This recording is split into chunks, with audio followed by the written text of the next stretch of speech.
All right, today we're going to tie a Purple Haze. If you like fly tying content, go ahead and hit that subscribe button so you can catch all of the new videos.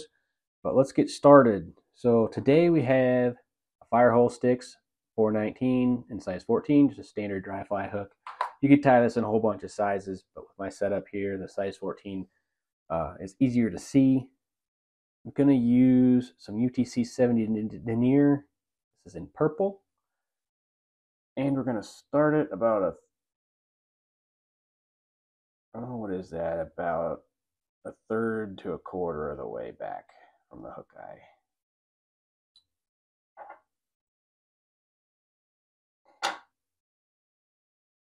And just lay down a nice thread base here, all the way back to the bend. This is kind of your standard Parachute Adams type fly. But for the tail, I'm going to use these Whiting Farms Mayfly CDL tails. Just get a whole bunch of these feathers, and I think they make a real nice tail. Just measure about a hook shank in length, and just grab a clump of them. It's probably more than what you'd have for a like a perdigon.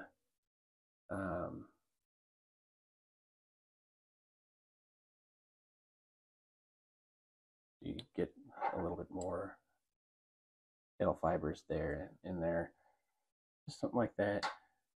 I do like these. They kind of splay out a little bit. I think that kind of gives it a nice tail shape. Sometimes those fibers will want to point a little down. You can put a nice thread wrap underneath the fibers. It'll prop them up. But come up here to where we're going to put in our post. I really like this McFlylon polypropylene yarn. It's pretty much what I do all my posts with. Just come up where that initial tie-in point was, and just get a couple wraps there. Make sure that stuff stays on top of the hook. Then I like to pull it to the side and start making a couple cross wraps. Kind of pull that wind into position. I'll just kind of do them each way until that post kind of stays out there like a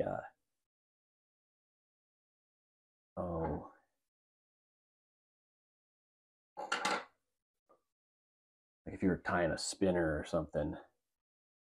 So then I like to do figure 8 underneath this post, just making sure that the post stays right there on top. And then wraps behind, wraps in front to lock it in. And then I start working my way up the post. Hopefully at this point that post is pretty well locked in the top of the hook, so then your post isn't moving around on you. So I found that getting it tied in real tight at the beginning makes it to where you can wrap up this post a whole lot easier without the post wanting to spin on you.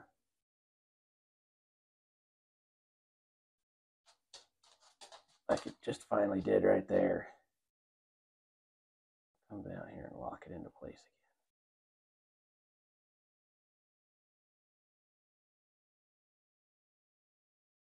You could always hit it with some super glue.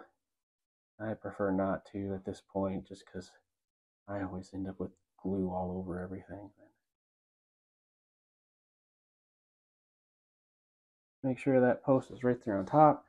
Now we're gonna get, you could kind of do whatever you want with your hackle or entire hackle. And here I'm gonna go with a brown and a grizzly, size to a size 14. You certainly could go with something like a Cree or a dark bar ginger or just brown or even just grizzly or something else, but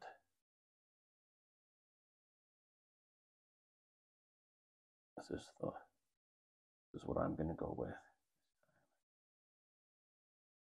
Those, I like to tie them in front of the hook and then wrap them up the post.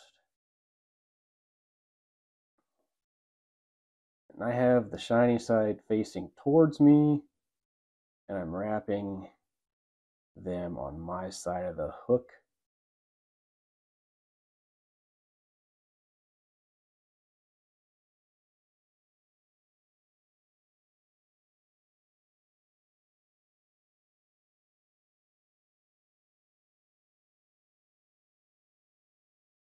All the way back down. And I can trim out those butt sections. Leave a little bit, just a little bit, so that I can trap those up to right by that hook eye. I feel like that just gives a little bit more security in that hackle. Come all the way to the back. Now we're ready for our dubbing. Here I just have some Nature Spirit, some fine dubbing. This is in the Purple Haze color. This isn't as fine as like the super fine dubbing, but I found that I like it pretty good. It's definitely still dubs up really tight, and you can get a nice thin body on this. I like to keep these as thin as possible.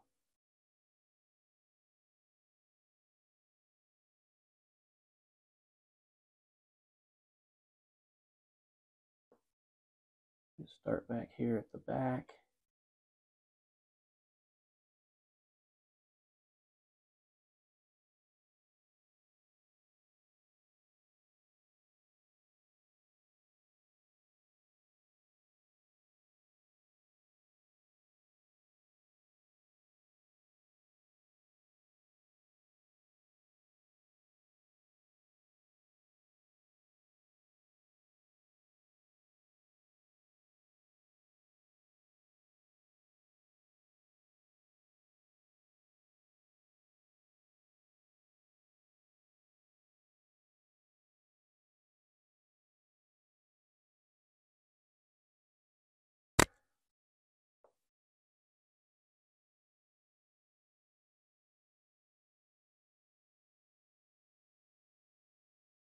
Trap any of that. Okay, when you keep it nice and thin there, I think it works a little better. I like to then up here under my post, I like to make a little, almost like a little ball of a thorax.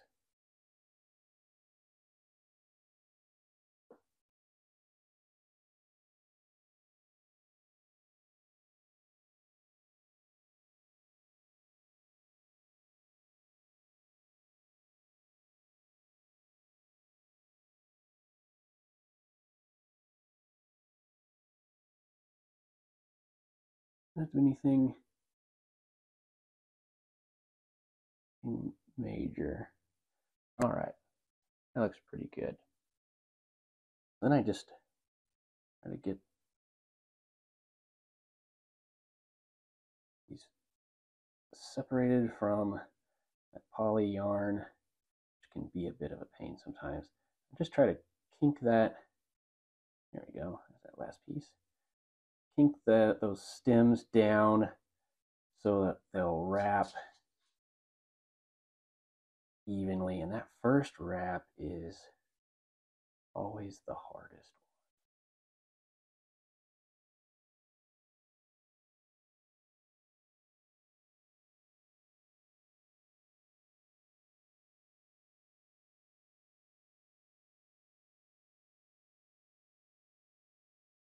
And that's probably good. So I just hold those.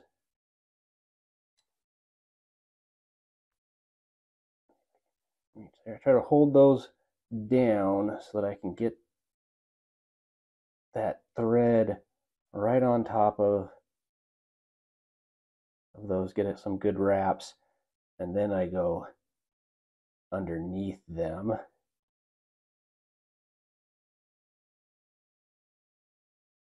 A couple times and end back behind. And that gets those locked down really well. Now you might trap a couple fibers here or there, and that's okay. You can trim those out. Like I think got one right there. You can trim those out, and it won't be not the end of the world.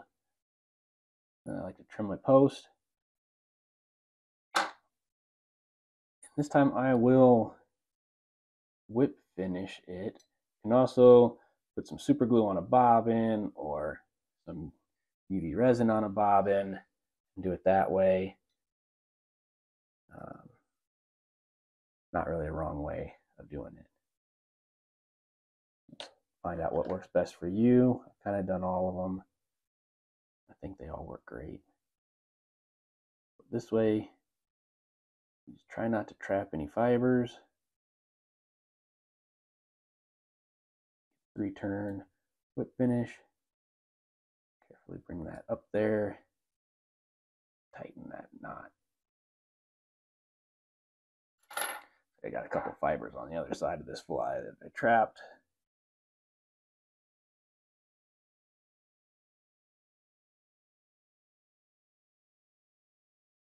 Be careful cutting that out. You don't want to cut a whole bunch of fibers.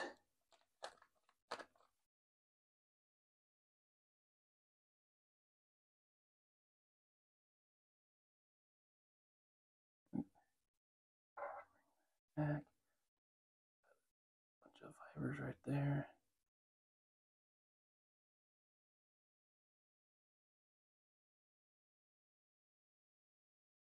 There we go. And there it is. Purple Haze. So if you like this video, go ahead and give it a thumbs up, leave a comment, and don't forget to subscribe. Thanks.